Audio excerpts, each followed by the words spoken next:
Welcome to Key Preceptor Concepts, what you need to know to be a successful preceptor. This continuing education activity is brought to you by the North Dakota Center for Nursing. It was developed by Becky Grainer, MSRN, in collaboration with the North Dakota Center for Nursing's Preceptor Committee. To receive continuing education credit for this learning activity, you will need to complete the learning activity, complete the program evaluation, and complete the self-assessment at the end of the learning activity. The evaluation and assessment are available online, and the link will be provided at the end of this activity. Also provided throughout the learning activity is a link to further resources. When you see the Resources button on your slide, you may choose to navigate to that list. The purpose for this continuing education activity is to introduce and describe key concepts that serve as the foundation for preceptor competencies. The learner objectives for this educational activity are: review key concepts gleaned from the literature and from a North Dakota Center for Nursing survey, define key concepts, and formulate a plan to integrate concepts into practice. A preceptor survey was conducted by the North Dakota Center for Nursing in late 2014 to assess the needs of preceptors in North Dakota. Along with the survey, a review of the literature was conducted. Through the process of discovery, it was noted that the body of literature on the topic of serving as a preceptor is quite extensive. Concepts started to emerge from the literature that were repeatedly deemed as important to be included in preceptor education.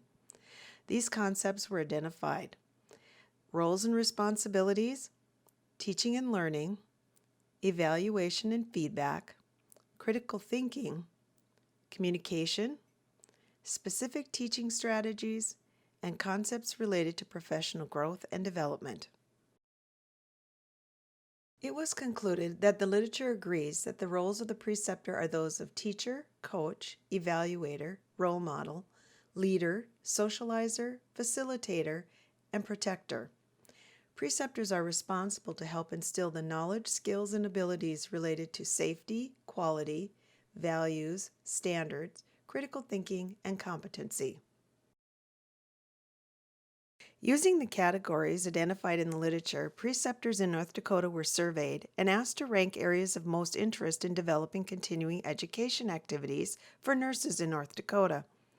Consistently, you told us communication and feedback skills were of very high interest. These two were followed by methods preceptors could use to grow critical thinking skills, specific teaching techniques, and identifying the standards by which both preceptors and preceptees are measured. Based on these findings, this education program was developed. Before we dive into those concepts, I would like to present an important theoretical framework that permeates all the concepts related to becoming a preceptor. This framework is based on what has been categorized as adult development theory. Many different ways to categorize adult development have been created by various authors. We are going to pay particular attention to three different frameworks. They are generational, career stage, and clinical stage.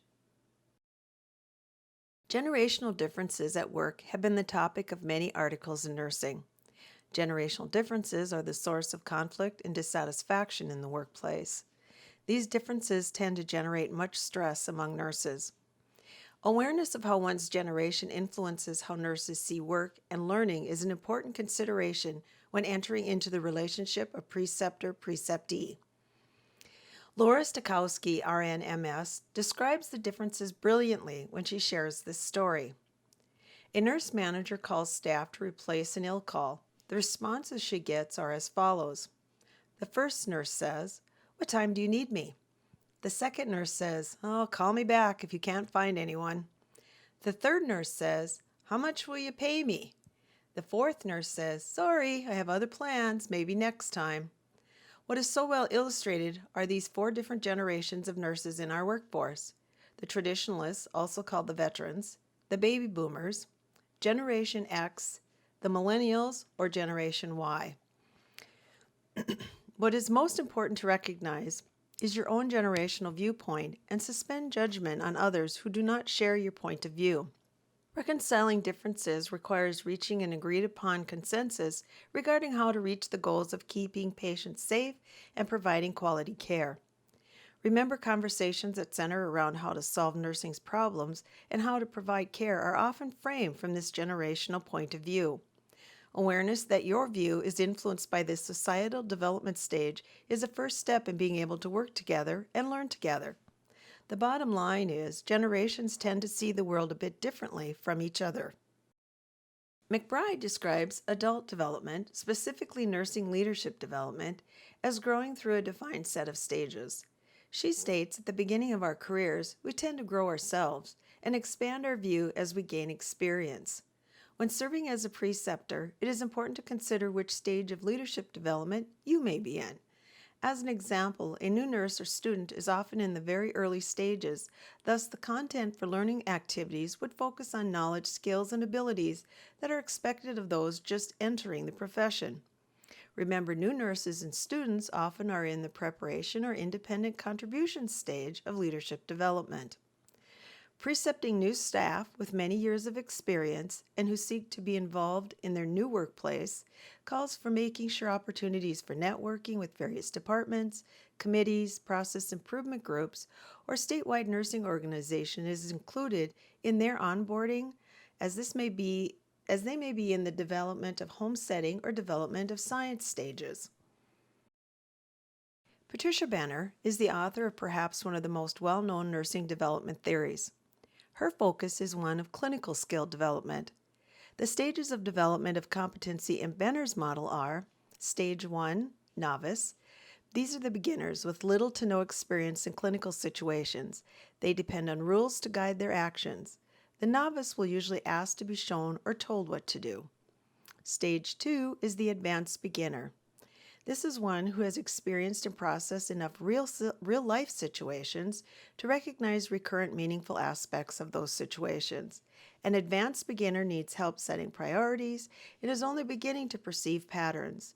The advanced beginner will need help to prioritize, especially in complex cases. Stage 3 is the competent nurse.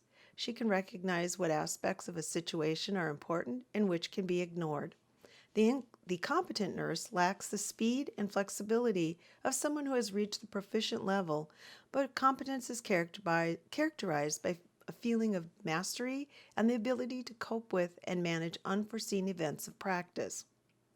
Stage 4 is the proficient nurse. This nurse perceives a situation as a whole rather than in terms of parts. At this level of practice, decision-making is less labored, and since the nurse has a perspective on which of the many attributes and aspects of the present are important ones, the proficient performer considers fewer options and just hones in on the acute expanse of the problem. Stage 5 is our expert nurse. This is one who no longer relies on an analytical principle, such as our rules and guidelines, to connect an understanding of the situation to appropriate action. With an extensive background of experience, the expert has an intuitive grasp of the situation and focuses in on the accurate region of the problem without wasteful consideration of a larger range of unfruitful possibilities. Expert nurses may not make the best preceptors, as they may have difficulty putting into words the direction the new nurses may need. However, they are an excellent source of information and the go-to person when others need help. Before we move on, it is important to be acquainted with these three theories, as generational, professional leadership, and clinical skill development all go hand in hand, and they color your view of nursing. If you are curious to learn more, check Additional Resources button on your slide. The Commission on the Collegiate Nursing Education, CCNE, writes in their Standards for Education, preceptors, when used by the program as an extension of faculty, should be academically and experientially qualified for their role in assisting in the achievement of mission, goals, and expected student outcomes. The roles of preceptors with respect to teaching, supervision, and student evaluation should be clearly defined, congruent with the mission, goals, and expected student outcomes, and congruent with relevant professional nursing standards and guidelines. Preceptors should have the expertise to support student achievement of expected outcomes. Preceptor performance expectations should be clearly communicated to preceptors and reviewed periodically. The program ensures preceptor performance meets expectations. Over time, the roles and responsibilities of the preceptor have evolved and become more clearly defined. Preceptors are expected to be proficient in their clinical skills and have a working knowledge of teaching and learning as well. Most credentialing agencies ask academic institutions to provide preceptor orientation and some type of ongoing preceptor support and evaluation. Beth Ulrich describes the common roles of the preceptor in her book Mastering Precepting, A Nurse's Handbook for Success. She lists these roles as teacher-coach, where the preceptor connects theory to practice and fosters critical thinking. Leader-influencer, where the preceptor monitors performance according to standards. Facilitator, where the preceptor shapes and maintains a safe learning environment. Evaluator, where the preceptor provides fair and timely assessments of the new nurse's knowledge, skills, and abilities. Socialization agent, where the preceptor welcomes the new nurse to the profession, introduces him or her to staff, provides insight into building relationships with the multidisciplinary team. Protector, where the preceptor maintains safe, high-quality patient care, provides feedback on any near misses or failure to rescue situations. Role model, where the preceptor provides examples of how a nursing professional behaves, uses reasoning, and interacts with others. Foundational to finding success as a preceptor is mastering communication. Communication can be confused as wishing others would understand what you mean when you speak.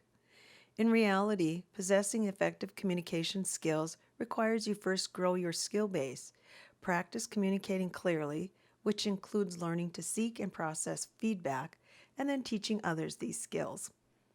The North Dakota Center for Nursing has developed leadership modules, and one module is completely dedicated to the topic of communication.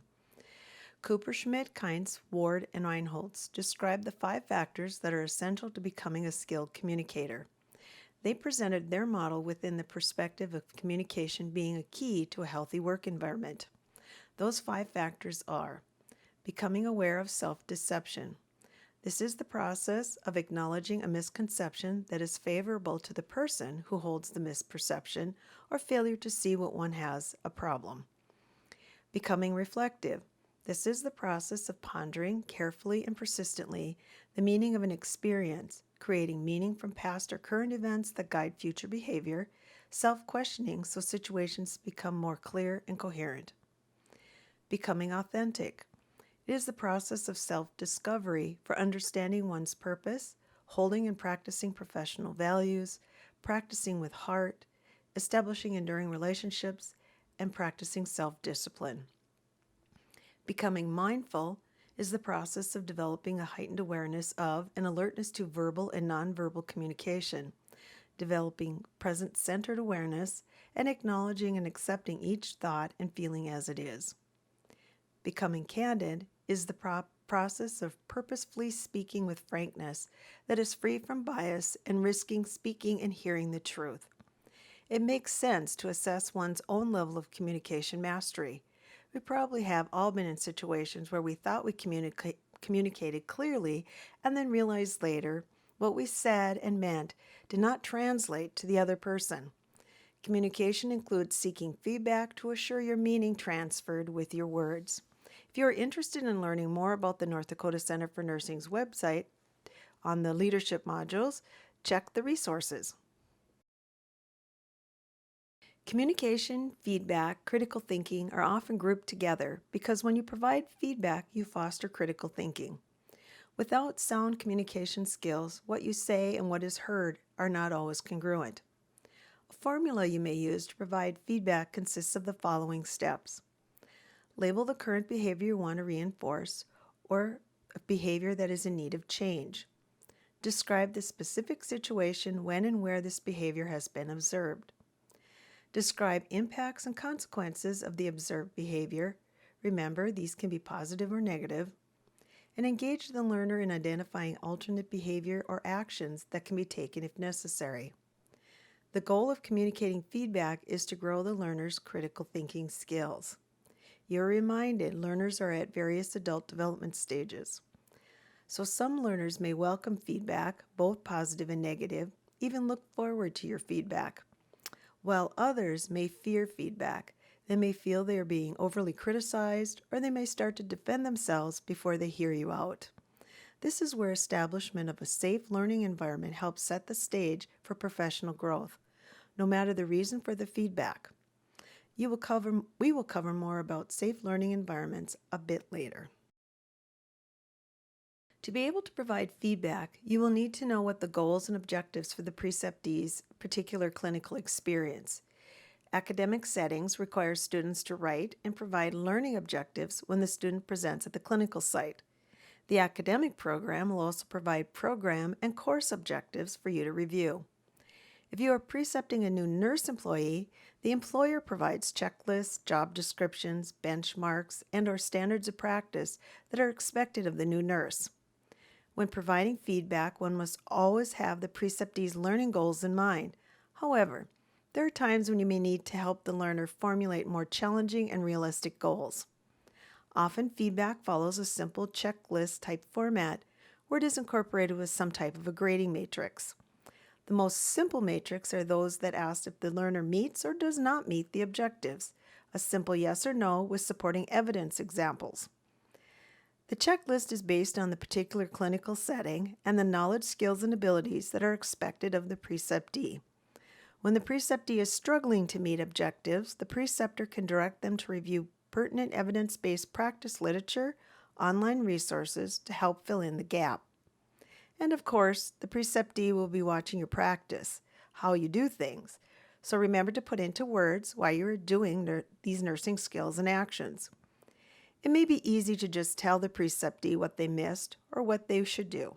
However, it is essential the learner learns how to seek out and find sources of information, as someday they will be on their own and will need this essential self-discovery skill.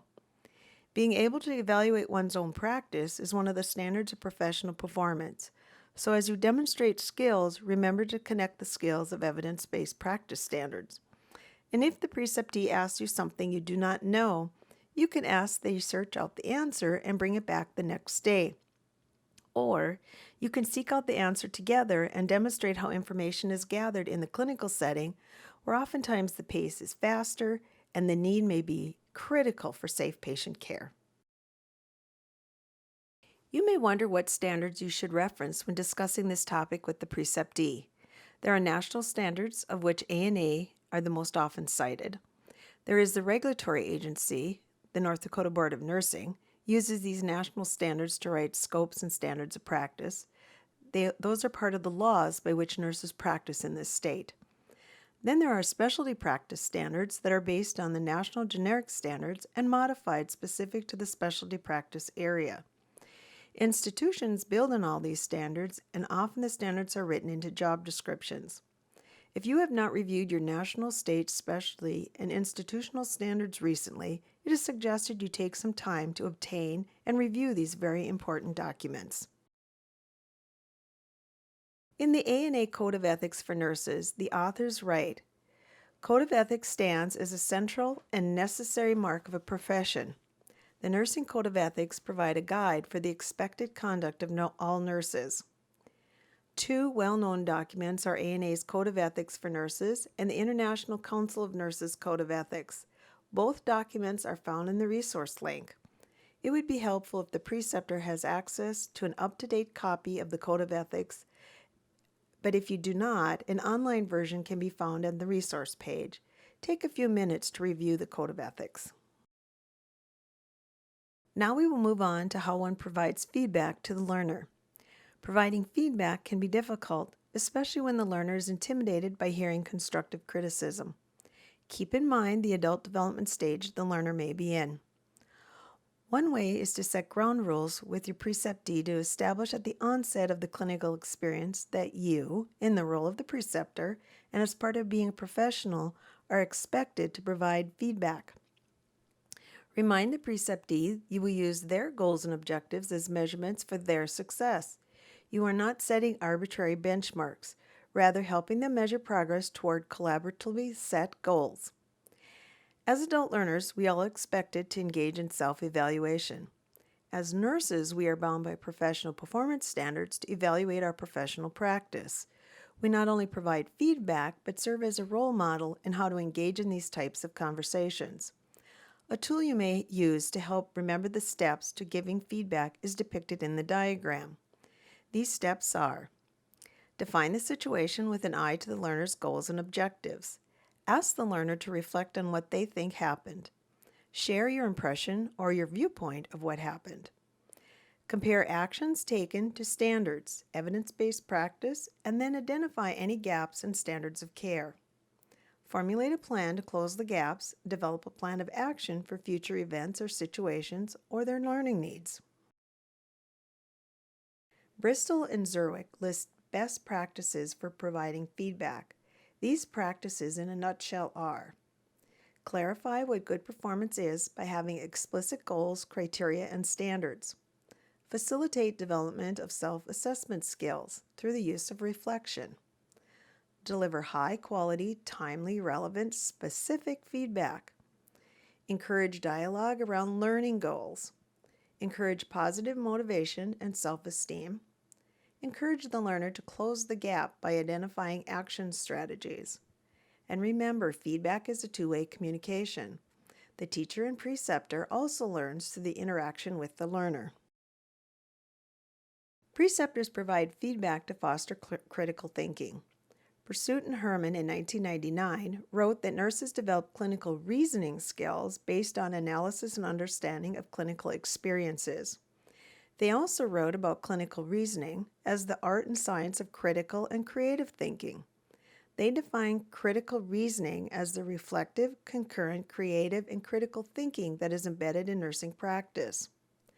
Rubenfeld and Sheffer in 2010 wrote that critical thinking is an essential component of professional accountability and quality nursing care.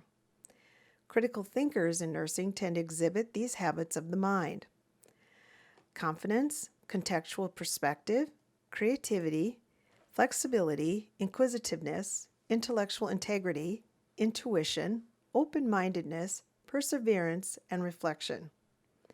Critical thinkers in nursing practice the cognitive skills of analyzing, applying standards, discriminating, information seeking, logical reasoning, predicting, and transforming knowledge.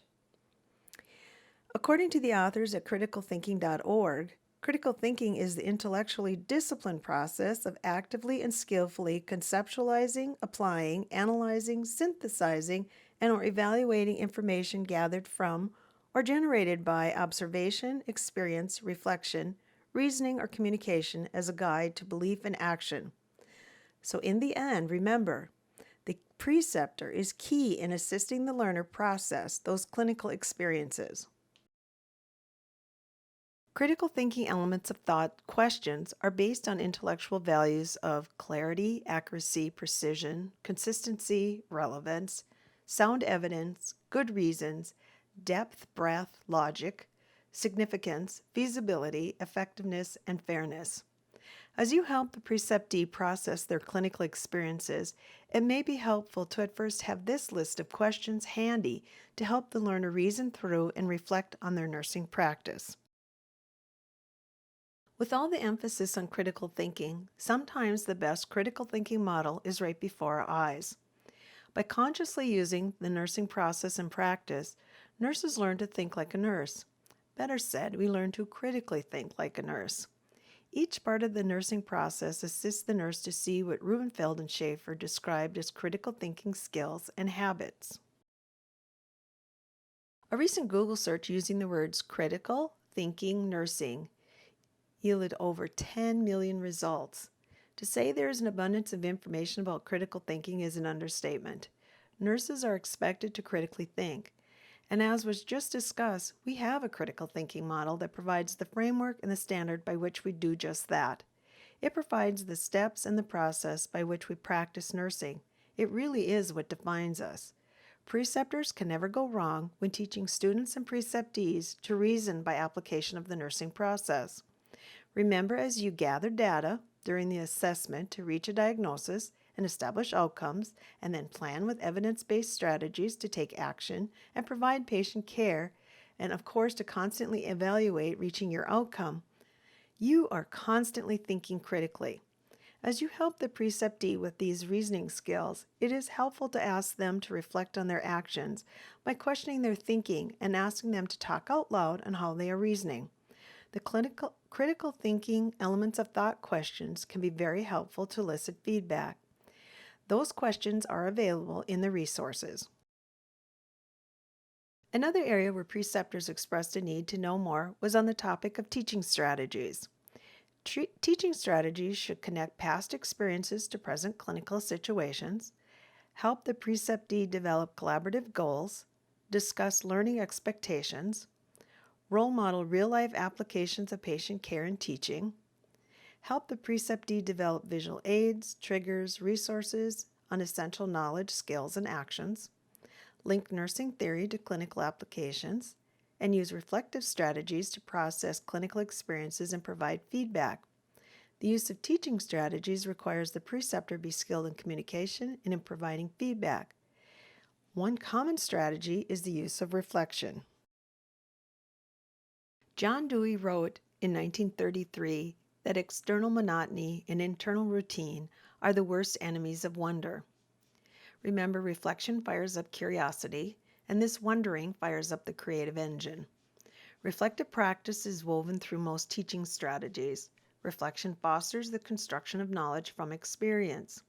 Reflection fosters professional growth and development as a nurse by encouraging self-awareness, value clarification, curiosity, awareness of feelings, and critical analysis. Thinking about experiences nurtures the growth of knowledge, skills, and abilities. All important in the practice of nursing. Bowman and Schultz in 2013 described two common ways to categorize reflection. They are in and on action. In action is the self-monitoring that occurs as one is engaged in an experience or thinking about one's action while the action is being done. On action is the conscious review of an interaction once the action is completed.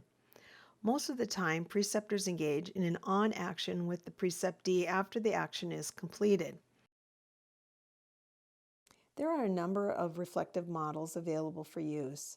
This model was created based on the classic Gibbs, Farmer, and Eastcott 1988 cycle.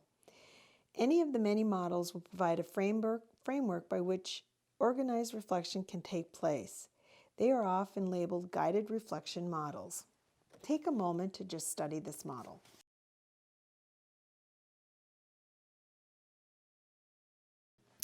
You may be wondering how else you can help others make reflective practice part of their daily routine. Several simple teaching strategies include muddiest point and what's the principle. Muddiest point is simply asking the preceptee to reflect using these types of questions. Is or are blank clear? What points need clarifying?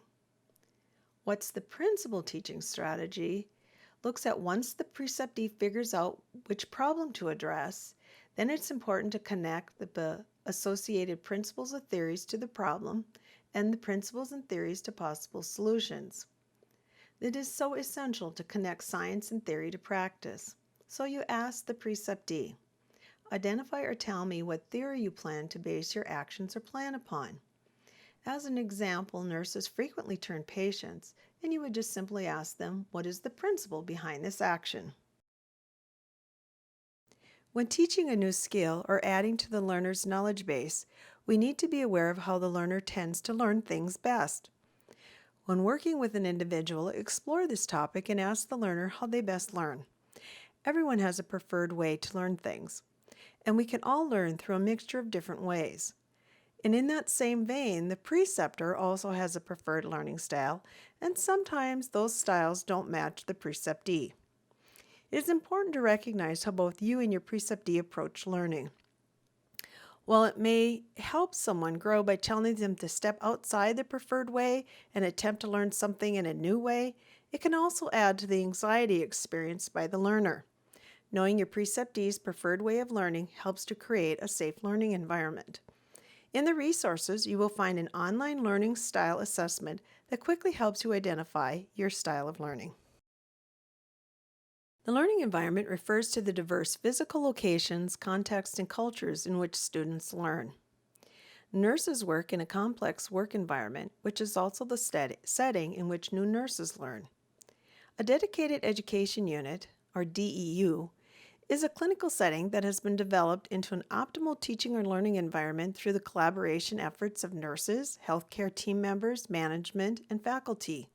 While you may not work in a formal DEU, you can use some of the underlying concepts to shape the environment in which you practice.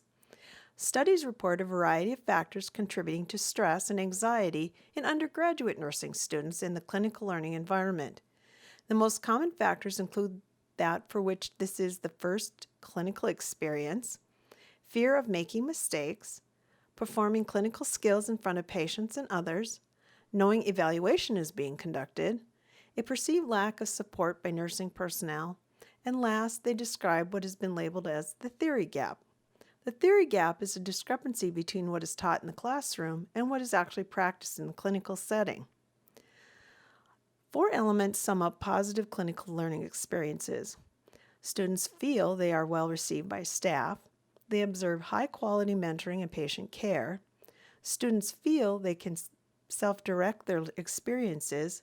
Those are things such as mutual goal setting and time for reflection and feedback, and the appreciation and support the student felt during the experience. If you take a close look at those elements, you will notice they really focus on the student's feelings rather than a list of technical skills and staff being an encyclopedia of knowledge. The bottom line is to be able to learn the environment needs to feel safe, trustworthy, and welcoming. Learning the skills of being a preceptor can help ensure that both the students and new staff have a positive clinical and onboarding experience. In a nutshell, preceptees need these consistent behaviors from you. Remember, you are role modeling. This is where one identifies with and assumes the values and behaviors of another person. Facilitation is where you assist others to find what they need to achieve or need to know. Guidance is real life showing the way to practice safe quality nursing care. Prioritization is organizing the shift using a mnemonic such as what is essential, what is scheduled, and what can wait to sometime else during the shift. Nursing needs all of us to role model clarity, consistency, openness, forthcoming, specific, and accessibility, all traits of a successful preceptor. Nurses have often been accused of eating their young. The knowledge, skills, and abilities of the preceptor could very well help turn nurses from being eaters into being teachers. Imagine if all the nurses took to heart what it means to be a preceptor. This concludes this learning activity. In the next part of the learning activity, you will be asked to complete a self-assessment. Follow the directions on the document, complete and use the findings to develop your own plan for future learning. If you are completing this learning activity for contact hours, you will need to complete a course evaluation. Complete the self-assessment and answer a few questions regarding what you have discovered in the self-assessment and how you plan to use this new knowledge in your practice. We thank you, and go ahead and click on the contact hour link to go to the self-assessment and program evaluation.